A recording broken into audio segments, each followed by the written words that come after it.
TVC Basse-Lièvre est fier de s'associer à InMedia, l'info de la Basse-Lièvre, pour vous présenter TVC Info. Bonne émission!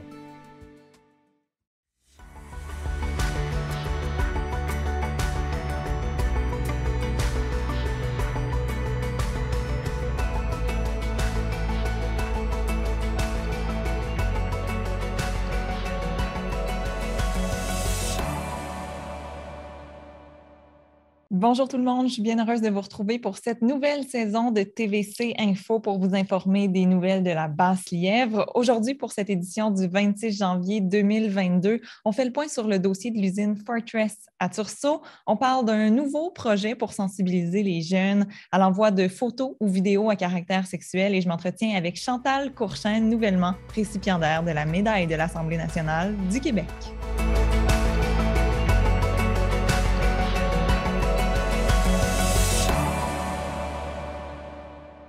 Pour débuter l'émission, on reprend nos bonnes habitudes d'aller rejoindre Yannick Boursier pour couvrir l'actualité de la semaine. Bonjour Yannick. Bonjour. Yannick, on va commencer avec l'usine Fortress. Il y a du nouveau à Tursault par rapport à ça. On en est où dans le dossier? Oui, bien, on a le ministre Pierre Fitzgibbon qui a beaucoup parlé du dossier dans les derniers jours. Pour revenir un peu en arrière, Benoît Lauzon parle beaucoup, le maire de Tursault, depuis quelque temps, de 4 projets qui avaient été déposés à l'automne pour la relance du projet de l'usine de Tursault. On voulait savoir où qu'en étaient rendus ces 4 projets-là. Donc, le ministre Fitzgibbon nous a confirmé qu'il y avait 2 des projets qui étaient pas mal abandonnés parce qu'il n'y avait pas l'argent nécessaire pour aller de l'avant. Un des projets est encore possible, mais qui est plus sur les lignes de côté pour le moment. Et on travaille beaucoup avec un projet en ce moment. On continue de travailler avec le promoteur de ce projet-là. On n'a pas voulu en dire plus sur le style du projet parce qu'il y a encore des négociations à faire. Mais on négocie encore avec ce promoteur-là pour essayer de relancer l'usine de Tursault. Le ministre souhaite vraiment une relance de cette usine-là. Il estime en ce moment à 50-50 les chances de relancer l'usine selon la formule actuelle. Mais sinon, il y a d'autres idées en tête là, présentement. Oui, notamment une idée d'utiliser peut-être cet emplacement, cette usine pour la fabrication de biocarburants. Oui, bien c'est ça, c'est une des options qu'il a indiqué, c'est ce qu'il a appelé son plan B-C, on peut dire, le ministre. C'est une formule, c'est quelque chose qu'on connaît un peu moins ici du côté du Québec. Il me dit que c'est très populaire du côté des pays scandinaves, c'est d'utiliser les copeaux de bois pour faire du biocarburant. Donc, on envisage peut-être cette option-là. Présentement, ça fait partie des éléments qui sont regardés par les différentes équipes qui travaillent le dossier. Donc, ça pourrait être une option dans le futur pour relancer l'usine de Fortress. Oui, puis tu parles dans le futur parce que c'est quand même une option qui prend quelques années. Là. On ne fera pas ça du jour au lendemain, bien sûr. D'ailleurs, qu'est-ce qu'il en pense, le maire Benoît Lauzon, à cet égard, d'utiliser peut-être l'usine pour du biocarburant? Oui, bien, comme tu dis, c'est une option à très long terme. Benoît Lauzon ne voit pas ça avant 5, 6, 7 ans qu'il nous disait. Donc, lui, sa volonté, c'est qu'on reparte l'usine présentement comme qu'on est capable de la partir avec de la pâte cellulosique et qu'on travaille sur la transformation pendant ce temps-là. Il dit, ça prend quelque chose à court terme. Le projet, le plan B, c'est quelque chose qui est plus à long terme. Lui, il estime qu'en ce moment, il y a un marché pour cette pâte-là qui était faite du côté de Fortress. Et il a même dit que si c'était Fortress qui relançait le projet, l'usine serait déjà relancée. Oui. Par contre, ça va au-delà du conseil de ville de Tursault, ça va au-delà, c'est ça, des acteurs, disons, locaux. C'est quoi l'apport, justement, du ministère là-dedans?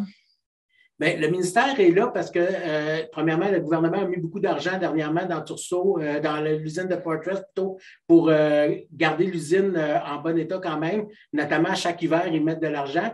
Mais c'est aussi parce que l'usine de Fortress à Tursault a là un impact sur la région au complet, non seulement sur Tursault, mais aussi sur la région parce qu'elle est un domino important dans l'industrie forestière de l'Outaouais. C'était la seule usine, entre autres, qui prenait des copeaux de résidus de feuillus Et c'est ce qu'on a ici dans la région. Donc, c'est une des raisons pourquoi, entre autres, on a vu dans les dernières années le gouvernement financer les entreprises pour qu'elles vendent ça à l'extérieur parce que justement, on n'avait plus personne pour le prendre ici en Outaouais. Donc, c'est ça l'importance de l'usine de Fortress ici. C'était cette usine-là qui prenait ces copeaux-là. Donc, tout ce qui est scierie dans la région, c'est pour ça qu'on a vu des fermetures ou des diminutions dans les dernières années pour les scieries parce qu'elles sont très affectées par ce qui se passe du côté de Fortress. Donc, ça dépasse vraiment le cadre de Tursault, cette usine. Autre sujet maintenant, Yannick, eh bien, la MRC des Collines va joindre le projet Sexto. Qu'est-ce que c'est, ce projet? Bien, c'est un projet qui avait été lancé par Saint-Jérôme il y a quelques années en projet pilote. C'est pour essayer de trouver une nouvelle façon d'atteindre et de parler aux jeunes concernant tout ce qui est l'auto-exploitation sexuelle, qu'est-ce qu'on appelle des sextos, finalement, l'envoi de messages ou de photos par appareil électronique ou par Internet à d'autres personnes. Donc, c'est un enjeu qu'on voit de plus en plus fréquemment. Donc, la MRC des Collines veut travailler avec les élèves de 5e, 6e année et première et tout le secondaire, en fait, pour essayer de les amener à éviter de tomber dans ces pièges-là. Mm-hmm. Quel message les policiers veulent passer à ces élèves? Bien, le message, d'abord, c'est que c'est pas légal à plusieurs niveaux, que ce soit juste de se prendre en photo nu pour l'envoyer à quelqu'un, ça peut être illégal. L'envoyer à quelqu'un, de le recevoir et de le transférer à d'autres personnes. Donc, à plusieurs niveaux, c'est pas légal de transférer ou de réaliser des photos comme ça. C'est considéré comme de la pornographie juvénile. Donc, on veut informer les gens de cet aspect-là pour aussi qu'ils fassent attention parce que ça peut être dangereux, même si c'est des gens qu'on connaît, des amis, tout ça, on ne sait jamais qu'est-ce qui peut arriver plus tard. Quelqu'un d'autre peut tomber dessus, puis après ça, c'est très difficile de les faire enlever ces photos-là. Absolument. Et ces jeunes, ben, ils sont touchés également dans la MRC des Collines, c'est-à-dire que ce n'est pas une problématique qu'on retrouve juste dans les grands centres-villes comme Montréal. Là. Ça nous touche vraiment. Là. Il y a des cas ici. Oui, bien, c'est ça. En mettant en place ce projet-là, je voulais m'informer un peu s'il y avait eu un enjeu majeur. Puis, ce qu'on me disait, c'est qu'au moins, il y a un enjeu assez important pour qu'on l'ait remarqué. Donc, c'est quelque chose qui est partout où il y a de la technologie. Donc, il y a de la technologie maintenant partout. Donc, oui, on a remarqué du côté de la police de la MRC des Collines. Donc, on veut, avant que ça devienne un enjeu trop important, on veut travailler et c'est la meilleure façon de le faire. Et si tout va bien avec la formation des policiers, c'est un programme qui pourrait débuter à la prochaine rentrée scolaire en septembre. Maintenant, Yannick, les déchets, ça fait toujours parler. Et encore une fois, là, ici dans la région, on souhaite éliminer complètement les déchets ultimes, les déchets qui sont destinés à aller dans les sites d'enfouissement. Oui, bien ça, on a lancé la semaine dernière un appel d'intérêt pour essayer de voir s'il y a des gens intéressés à mettre en place un projet, une usine qui permettrait de valoriser ou de détruire les déchets ultimes. Donc, les déchets vraiment là, qu'on ne peut pas recycler, qu'on ne peut pas composter, qui s'en vont effectivement dans les sites d'enfouissement. C'est un dossier qui fait jaser depuis plusieurs années. On essaye depuis longtemps de trouver une façon de le faire. Donc là, ce qu'on fait, c'est qu'on lance cet appel d'intérêt-là. On dit aux gens, proposez-nous des projets, proposez-nous des endroits et des méthodes, parce qu'il y a différentes méthodes qui sont possibles. Et on va voir après ça comment on va aller de l'avant. Donc, on va analyser peut-être certains de ces projets-là et par la suite, on ferait un appel de projet plus formel, donc pour voir comment que les gens vont soumissionner pour avoir le droit de construire cette usine-là et d'avoir le contrat pour le traitement des déchets. Mm-hmm. Pourquoi c'est important? Bien, depuis plusieurs années, on tente de diminuer les choses qu'on envoie à l'enfouissement. Premièrement, parce qu'on veut moins enfouir. C'est une volonté qui vient de partout au Québec. En plus, les sites d'enfouissement, il y en a plusieurs, surtout ceux avec lesquels on fait affaire, qui sont presque pleins. Donc, ils doivent soit agrandir ou fermer, sont très loin aussi, donc beaucoup de voyagement pour aller porter à l'enfouissement. Donc, ce n'est pas très, très écologique, pas très environnemental. Donc, on veut trouver une solution, on veut traiter localement les déchets Et c'est pour ça aussi que toutes les MRC se sont mis ensemble pour trouver cette solution-là il y a quelques années. Donc, les MRC et la Ville de Gatineau, qui est elle-même une MRC, travaillent ensemble et c'est ce regroupement-là qui a lancé l'appel d'intérêt la semaine dernière. Et en terminant, Yannick, est-ce que tu peux nous dire quelques mots sur la nouvelle maison des aînés qui pourra voir le jour à Masson-Angers, deuxième maison des aînés à Gatineau?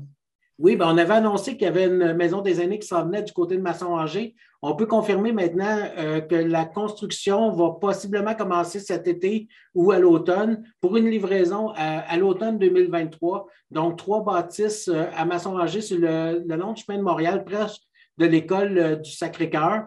Donc, 2 bâtisses de 3 étages qui vont accueillir les chambres selon la nouvelle formule, donc des chambres individuelles avec des salles de bain adaptées et une bâtisse de 4 étages qui va avoir certains services. Donc, ça s'en vient. On a maintenant une meilleure idée du moment. La Ville a donné des accords pour les changements de zonage et des dérogations mineures. Donc, on peut aller de l'avant avec le projet. Yannick Boursier, merci beaucoup pour ce tour de l'actualité. Merci.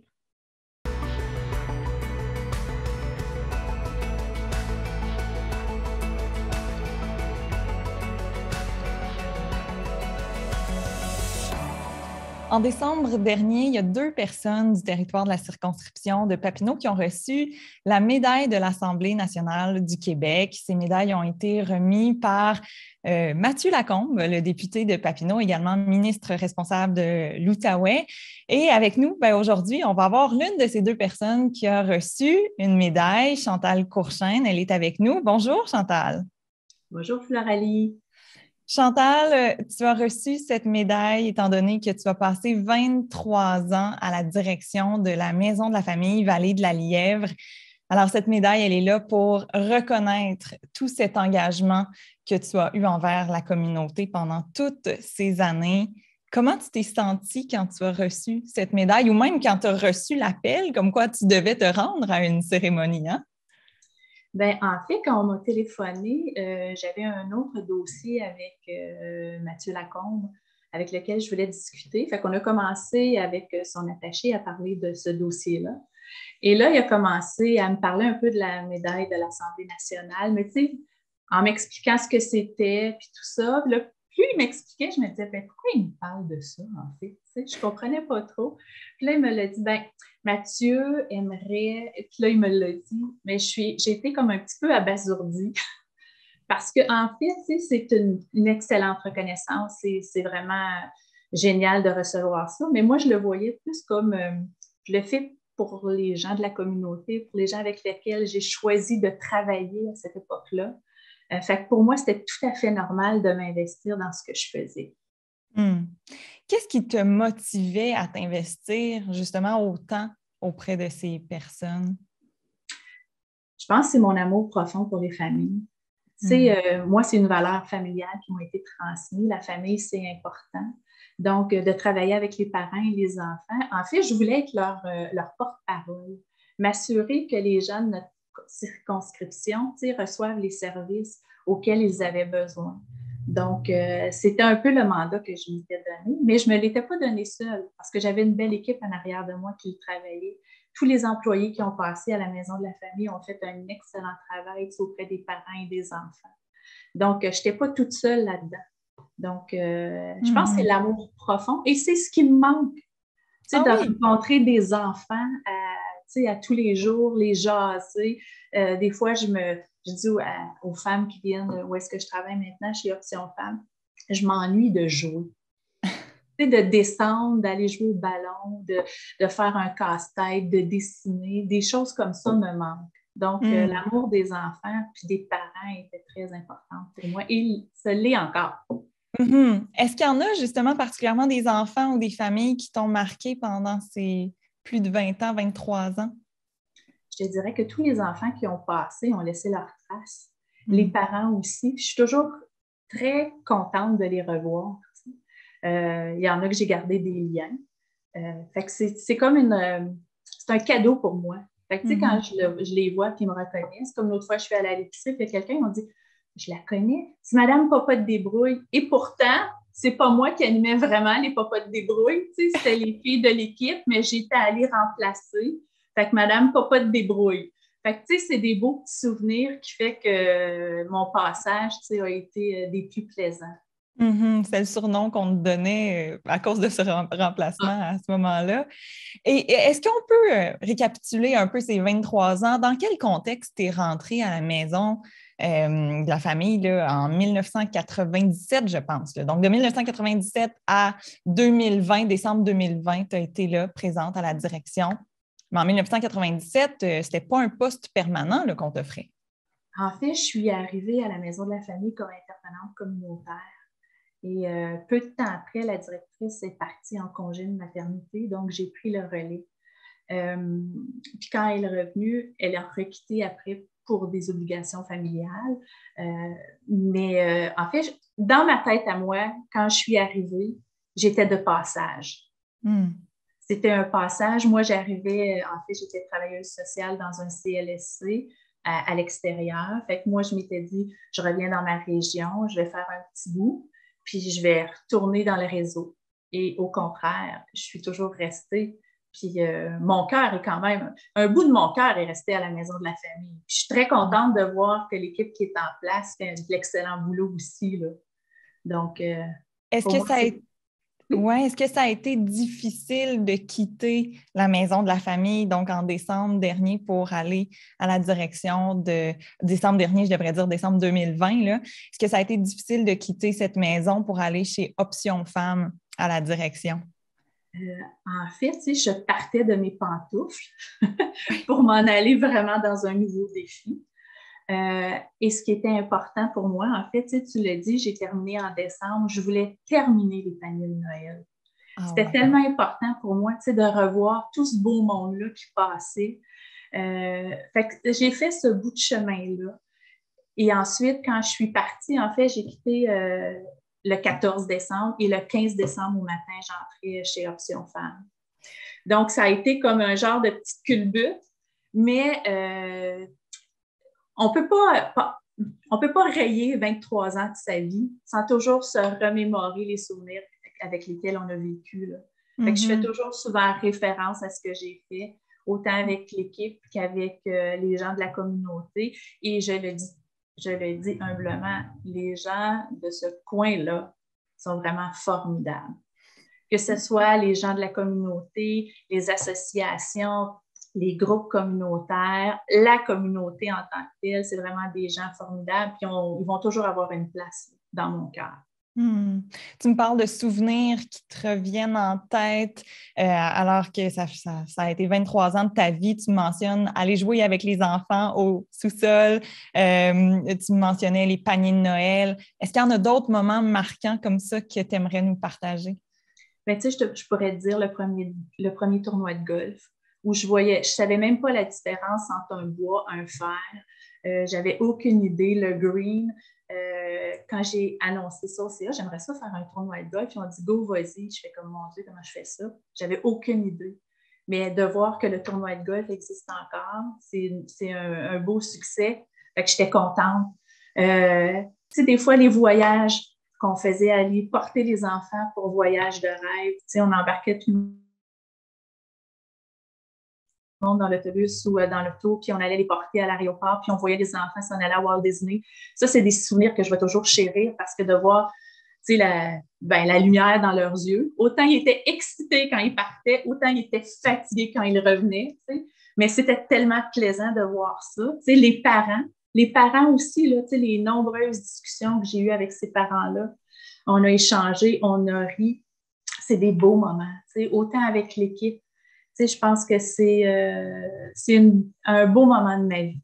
Bien, Chantal Courchaine, merci beaucoup pour cet entretien aujourd'hui. Merci pour tout cet engagement envers la communauté de la Basse-Lièvre, vraiment. Merci beaucoup. Et moi, j'aurais peut-être juste un petit message à dire que cette reconnaissance-là n'est pas seulement à moi. Je veux la partager aussi avec tous les gens qui ont travaillé avec moi pour, en fait, mettre la lumière sur les familles de notre communauté. C'est une reconnaissance collective et je dis toujours, seul, on va plus vite, mais ensemble, on va plus loin. Donc, merci aussi à vous, à la télévision, d'avoir toujours été présente, je dirais, dans ma vie et encore aujourd'hui. Merci. Merci. Et je souligne en terminant que la deuxième personne qui a reçu la médaille de l'Assemblée nationale du Québec est Manon Cardinal de la résidence Le Monarque.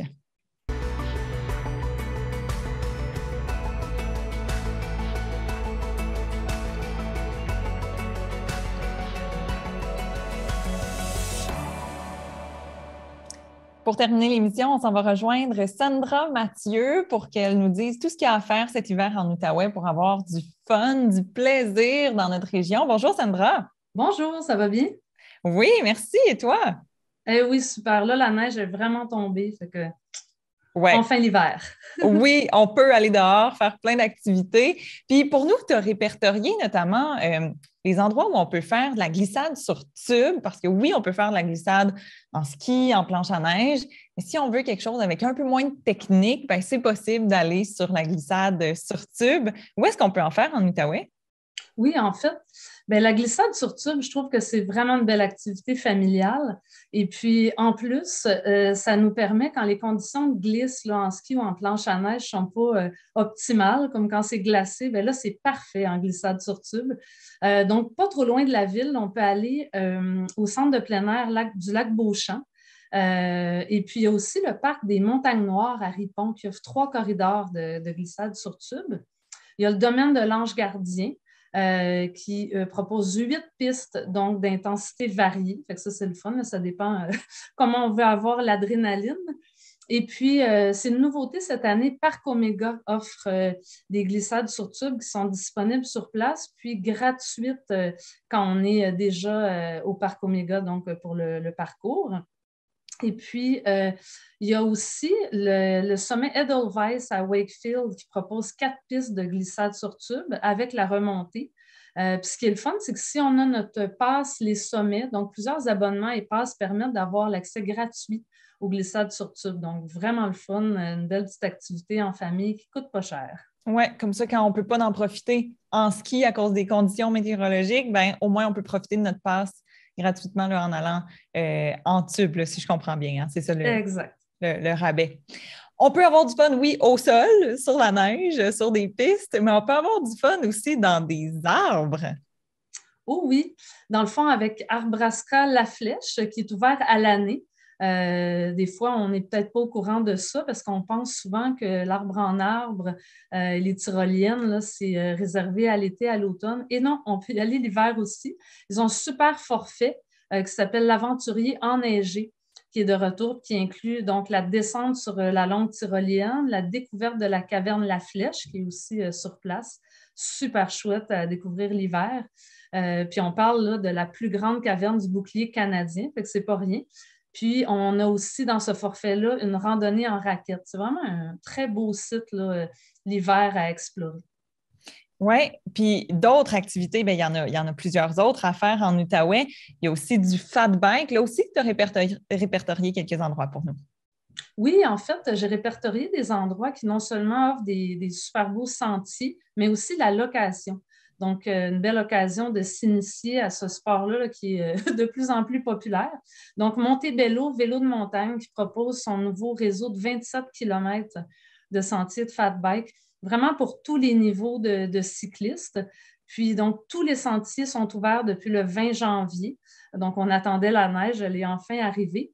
Ce qui est aussi intéressant de ce côté-là, c'est qu'avec la collaboration de la Corporation des loisirs de Papineau, il y a plusieurs municipalités qui offrent le droit d'accès gratuit aux sentiers de fat bike l'hiver, donc à vérifier avec la municipalité, puis aussi un rabais de 10 % sur les locations. Donc, super le fun pour ça. Il va aussi avoir un festival du fat bike, donc les informations sont à venir là, pour cet événement-là. Donc, à suivre. Et puis, on peut surveiller en ce moment, il y a un concours pour célébrer l'ouverture officielle là, des sentiers. Donc, surveiller le concours pour avoir un forfait VIP pour 4 personnes. J'imagine sur leur page Facebook, on peut aller voir ça, le Montebello vélo de montagne. Exactement. Ils sont très actifs sur Facebook. Ils mettent de très belles photos, fait que ça donne le goût d'y aller. Et puis, du côté du parc La Gatineau, il y a Relais plein air sur Cité des Jeunes qui propose la location. Donc, pour explorer le parc de la Gatineau, là, qui est vraiment un superbe terrain de jeu pour ce sport-là. Donc, ça inclut la location du vélo, le casque et la lampe. Donc, on en profite de ce côté-là aussi. Oui, parce qu'on n'a pas toujours tout l'équipement déjà. Hein, c'est le fun d'avoir ces endroits-là où on peut louer l'équipement pour la première fois, tester, savoir si on aime ça, puis après, on se l'achètera, l'équipement, puis ça nous durera pendant quelques années, puis on peut même se le passer. Puis je sais que tu as d'autres informations pour nous par rapport au fat bike. Ça vient d'où, ça? Oui, en fait, moi, j'en ai appris beaucoup grâce à notre nouvelle chronique Kiliko dans la presse touristique. Ils nous ont fait une belle chronique où on apprend que ça a été inventé en Alaska dans les années 80. Donc, un groupe de cyclistes qui ont décidé de transformer le vélo de montagne pour en faire un sport 4 saisons. Donc, avec un petit twist technique, ils ont réussi à rendre, évidemment, les roues plus larges pour qu'on roule sur la neige plutôt qu'on s'y enfonce. Et puis, donc, dans cette chronique-là, on en apprend aussi davantage sur les composantes du fat bike, la possibilité de mettre des pneus à clous, pareil comme sur une voiture. On en apprend aussi plus sur comment s'habiller. Hein, le système multicouche, là, on le sait, pour plusieurs activités, c'est important. Pour avoir essayé le fat bike, je vous dis, il ne faut pas s'habiller trop chaudement parce qu'on a rapidement chaud dans les montées. Donc, système multicouche à privilégier. Mais pour les gants, comment ça fonctionne? Parce qu'il faut tenir notre guidon. J'imagine qu'il y a des grosses mitaines. Ce n'est pas nécessairement l'idéal. Bien, en fait, il y a des gants spéciaux qui peuvent s'adapter là, exactement pour ce sport-là en particulier. Donc, évidemment, là, Kiliko et d'autres boutiques en vendent. Sinon, mais c'est sûr qu'on peut prendre nos bons vieux gants ou mitaines, mais d'avoir des gants qui sont vraiment déjà attachés, si on veut, au guidon. Donc, ça peut être assez génial de ce côté-là. Bien, c'est sûr que là, faut y mettre le budget. Puis les bottes, est-ce qu'il faut que nos pieds rentrent dans des étriers ou non? C'est peut-être pas comme ça. Moi, j'en ai jamais fait du fat bike.